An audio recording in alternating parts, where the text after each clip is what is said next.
Good evening everyone. আজকে একটা ছোট্ট ভিডিও নিয়ে অনেক দিন বাদেই তোমাদের সামনে আসলাম। আর আশা করি তোমরা সবাই ভালো আছো। তো দেখতেই পাচ্ছ বেলুন দিয়ে গেট সাজানো মানেই হচ্ছে কিন্তু একটা আমরা বার্থডে পার্টিতে এসেছি। তো আজকে বার্থডে হচ্ছে আমাদের সম্প্রীতি হচ্ছে আমাদের ফ্ল্যাটেই থাকে, আমার বাচ্চার বন্ধু। আর এটা হচ্ছে বার্থডে গার্লের মা, দেখতেই পাচ্ছ খুব মিষ্টি, খুব সুন্দর করে সেজেছে। আর তোমাদেরকে বার্থডে গার্লকেও দেখাবো। আর এটা হচ্ছে বার্থডে গার্লের বাবা। আর চলো তোমাদেরকে দেখাই, আমাদের ওর নিকনেম হচ্ছে মিষ্টু।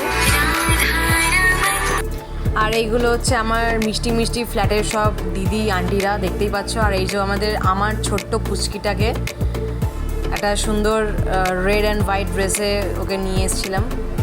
আর এটা হচ্ছে ইস্যুর বন্ধু।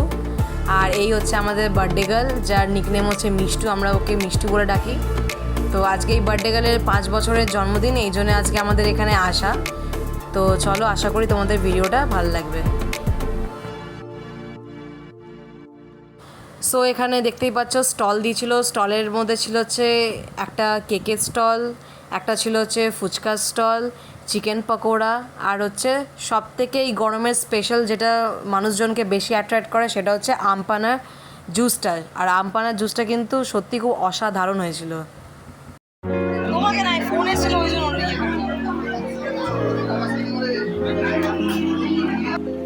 সো বেশি রাত না করে, যেহেতু বাচ্চাটা আমাদের সাথে ছিল, বেশি রাত না করে আমরা খেতে বসে গেছিলাম। তো মোটামুটি 9:30 10টা বেজে গেছিলো খেতে খেতে। আর মেনু কার্ডটা আমি এখানে তোমাদের সাথে শেয়ার করিনি, আমি এই ভিডিওর লাস্টে তোমাদেরকে মেনু কার্ডটা কিন্তু আমি শেয়ার করে দেবো, তোমরা প্লিজ দেখে নিও। সো খাওয়া দাওয়া খুব ভালো করেছিল, সবথেকে বড় কথা সবাই মিলে একসাথে একটা আনন্দ, আর বাচ্চাটাও খুব এনজয় করেছিল। তো এরকম নতুন ভিডিও নিয়ে আমি আবারও আসবো। টাটা।